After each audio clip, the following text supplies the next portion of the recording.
Let's just start with this. I'm happy to see one of the big guys. Yeah. I feel like we've been talking to like defensive backs and quarterbacks this entire week. What does it mean about Wake Forest that they brought the big fella? Yeah, I guess it starts up front. We've got a very veteran offensive line group now.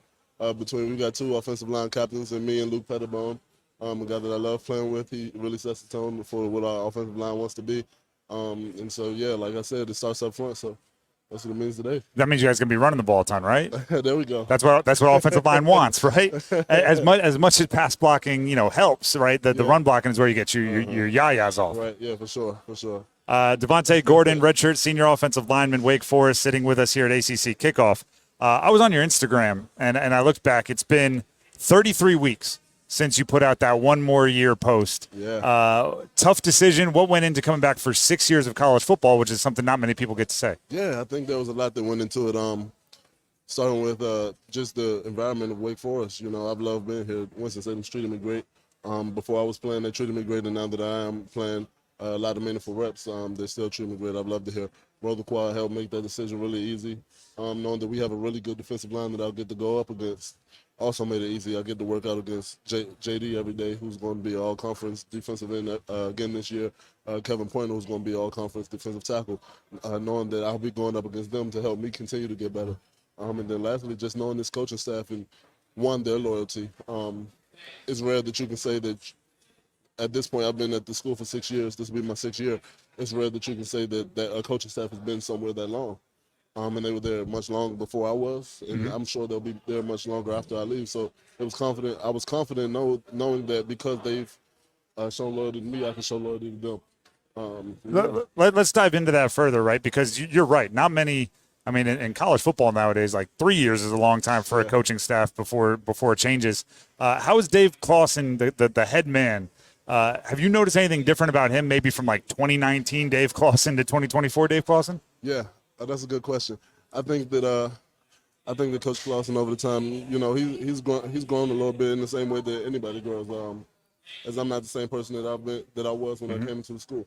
I think as a coach, he's the same guy. We obviously were going through a different experience last year than we have in all of my other years there, in that we didn't win as many games as we were used to. And so I think he's turned it up a little bit, but that's something that we needed. That was something that was good for the team, and I think we're going to see the results of that coming soon at the end of the month. What does turn it up a little bit mean? This has been the hardest offseason by far. But really? Yeah, that's a good thing.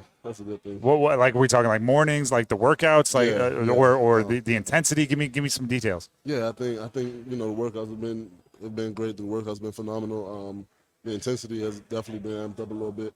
And then I think the good thing about that is, that trickles down throughout the program. I think last year we had a lot of guys that weren't ready to play. That would be good players this year, but, they were kind of thrown into the fire as young guys. I think that they've been able to feel that same intensity, and it put more of a sense of urgency in them to get ready to play. And we have some young guys that just got here, like some freshmen that we saw grow through in the spring only because that intensity was so high, they felt like, man, I better get ready. DeVonte Gordon, redshirt senior offensive lineman for Wake Forest. Speak about last year, maybe not living up to expectations. Yeah.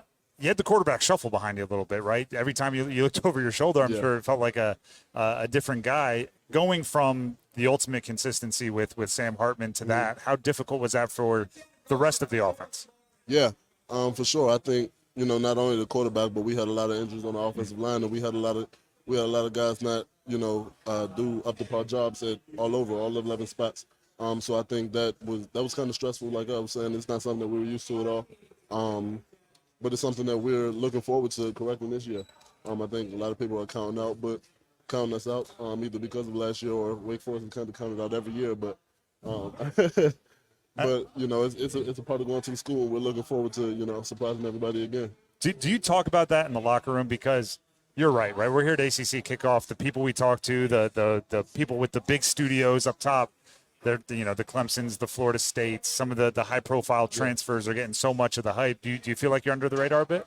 Yeah, but like I was saying, I think that's a part of going to the school. I think, even in 21 when we went to the ACC championship, or 22 when we had everybody back from the ACC championship team, I feel like we were overlooked then as well. And so it's a part of going to the school. It's something that we embrace, and so when we're good, we're not surprised at all. Everybody's surprised, but we're never surprised. Let's talk about that 11-win season. What was that, 2021? Is that Yeah. what you mentioned? Mm-hmm. What can you take from that, right? As one of the veterans, you mentioned there's freshmen, there's guys that maybe last year were thrown into the fire. Yeah. What lessons are you passing along from a successful season like that, where you win the Gator Bowl and have so much success? Yeah, for sure. I think a very big part of that was how old we were that year. We had a lot of guys who had played meaningful reps, and that's something that's big this year.